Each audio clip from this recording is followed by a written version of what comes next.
Okay, so, yeah.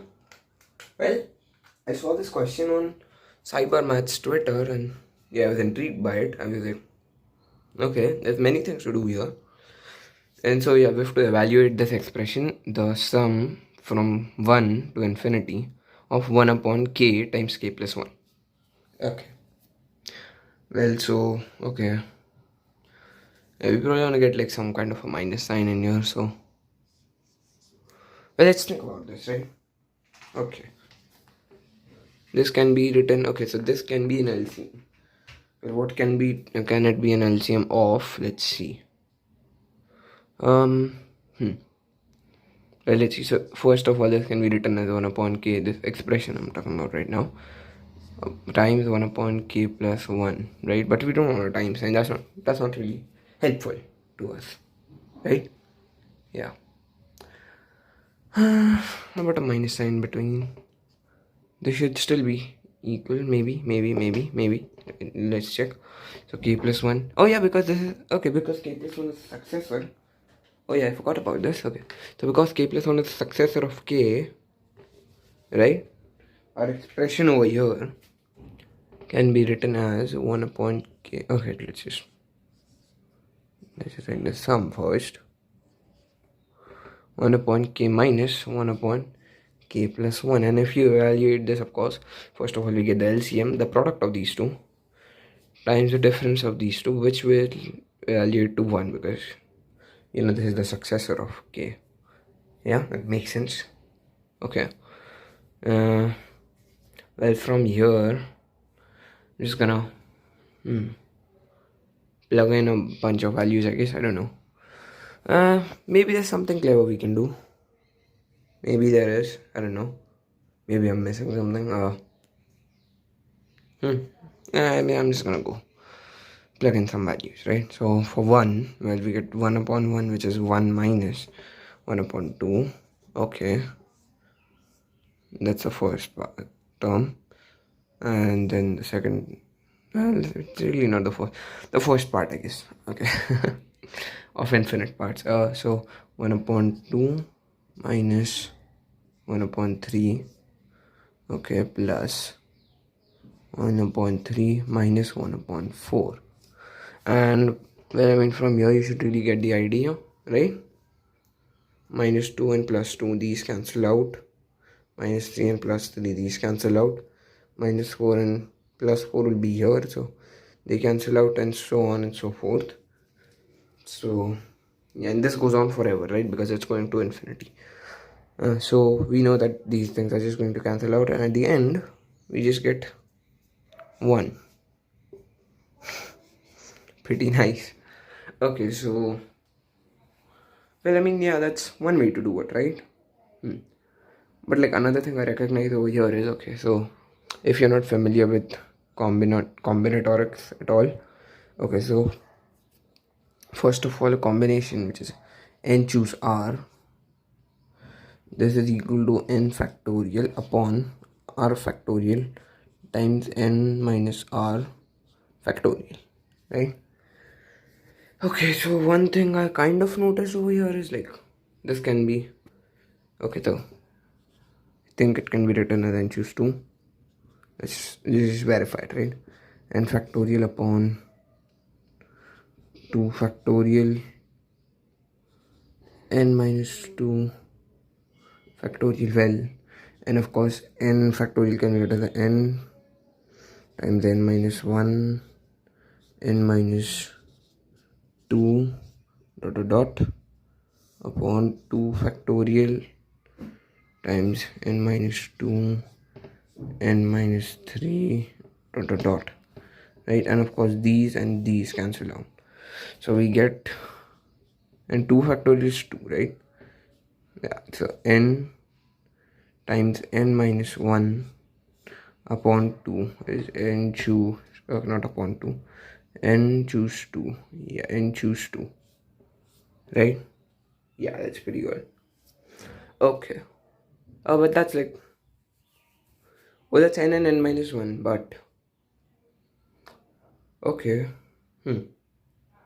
Maybe we can say it's an n plus 1. here. So n plus 1 n. Okay, so n plus 1 choose, okay, not upon 2, choose 2. God damn it, this should be equal to, right, because we just plug in, because this is a dummy variable, so our variable right now is n plus 1, so we get n plus 1, n plus 1, then n plus 1 minus 1 is just n upon 2 factorial, which is indeed 2, so I just write 2, right? Yeah, that should be pretty clear. So that's what we have here, kind of the numerator. So we can write n times n plus 1 as well, 2 times n plus 1 choose 2. Yeah, I'm pretty sure that doesn't help at all. Elegance, I guess we can, like, I mean, that's one way to represent it, really. You know, one way to think about it. K equals 1 to infinity. Okay, so we can write it as 1 upon 2 times k plus 1 choose 2. Yeah. Yep, that's k plus 1 choose 2 times 2, right? Yeah, that's like, okay. K plus 1 choose 2. Man, this is so dumb. I don't think this makes any sense. I mean, it makes sense, right? But it's useless, utterly useless. I'm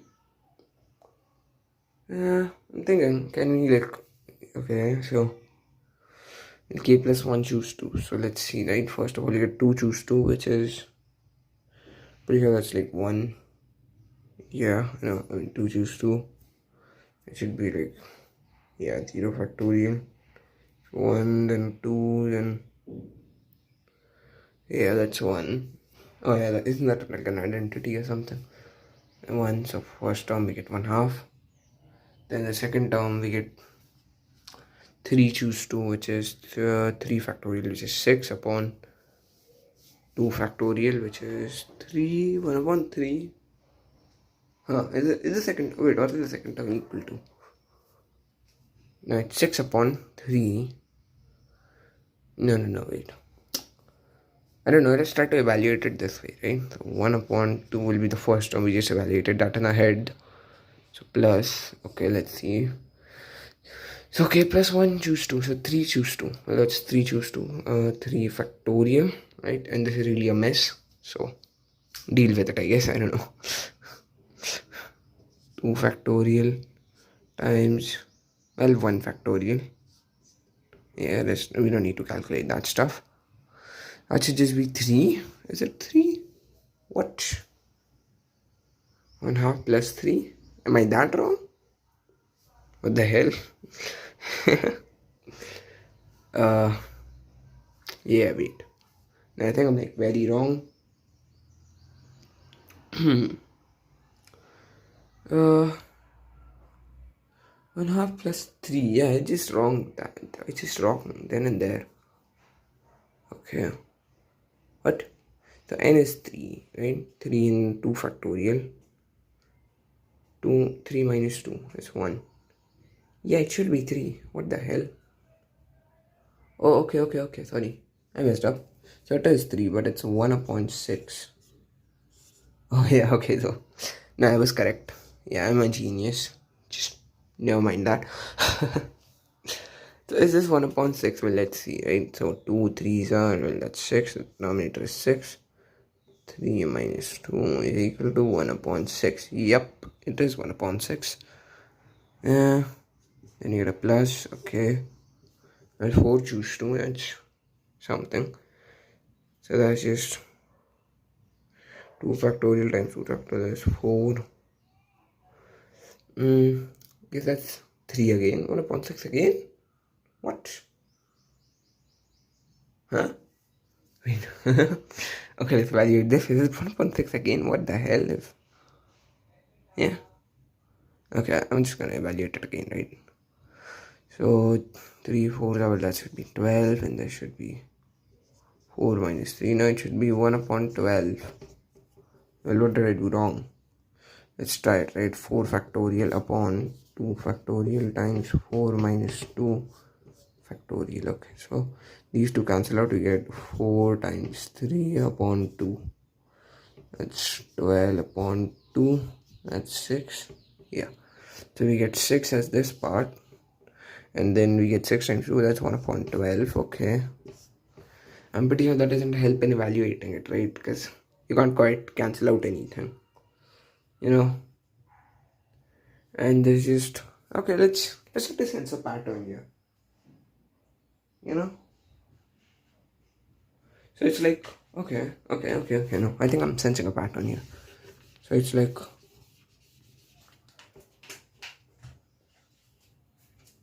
Well, the first part is 1 upon 1 times 2. Plus the second part is 1 upon 2 times 3 plus 1 upon 3 times 4 plus 1 upon 4 times 5 should be the next one, which should be 1 upon 20. Let's see. No, I'm too lazy to calculate it right now. And this should go on indeed. Okay. Maybe this will help us evaluate it. Okay, I'm just gonna rub off this part. Hope you don't mind or something. Yeah, okay. So, yeah, this is a unique way to evaluate it, I guess. I don't know.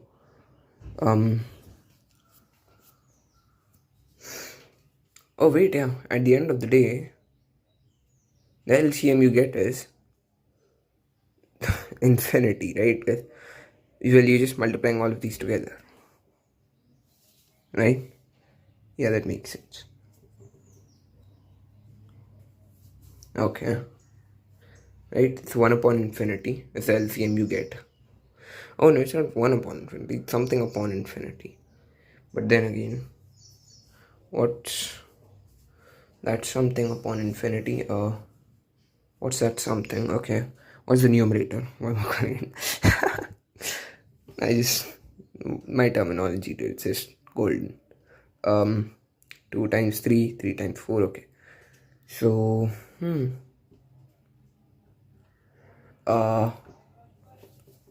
so these just added together. No, wait. Yeah, so this one should be multiplied by 3 and 3, 4. Yeah. Yeah, okay. And of course, okay, so when I said the 0 term is like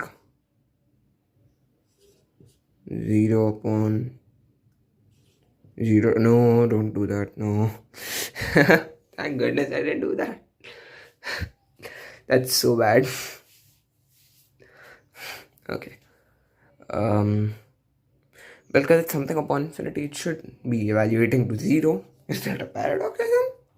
Stuff like that. Well, let's try with these 3 terms first, right? What's their LCM? Well, 1, 2, and 3. 1, 2, 3, and 4. Okay. So, yeah, 2 and 6, 12. I think 12. Yeah. Something upon 12. Was that something? That should be. So, how do you get 12 here? You multiply 6. So, 6 plus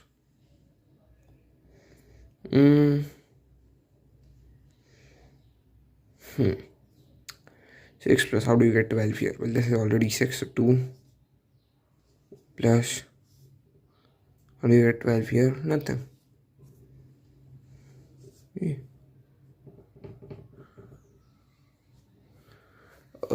Yeah, so you just have 1 here, right?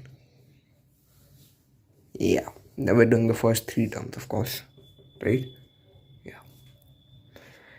Why this video so long? I thought this would be like 3 minutes. I mean, it was really, but overcomplicating things is just how we should roll. Yeah. So 8 and 9 upon 12. Yeah. But do we see a pattern here or some stuff like that? Huh? Yeah, no. So, for the numerator, do we see a pattern?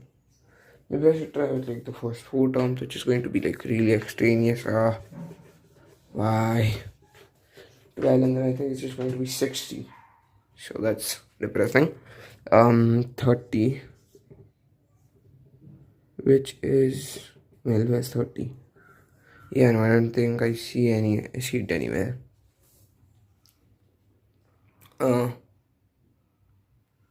Yeah, no. This isn't a good way to evaluate it. I don't think it is. Right? Yeah, I don't think so. You know what? Yeah, I mean, I know this is not a good way to do it, but I just realized something, right? And this can be written as, this is 1/2, right? So this can be written as 1 minus 1/2, right? And this can be written as, okay, 1/2 minus a third, because, well, I showed you that stuff somewhere. Yeah, this, right? Yeah, because this stuff. And my ink is, of course, almost over. Focus, yeah. Okay, so that's something. Yeah, this is like, and we just get the same thing. Okay, I just realized that, yeah. 1/3 minus 1/4 and dot dot dot. These cancel, right? Yeah. And of course, this is going to cancel out with the next one, and everything is going to cancel out. We just get a big old 1. Okay. Now, this was an extraneous way to do the same thing again.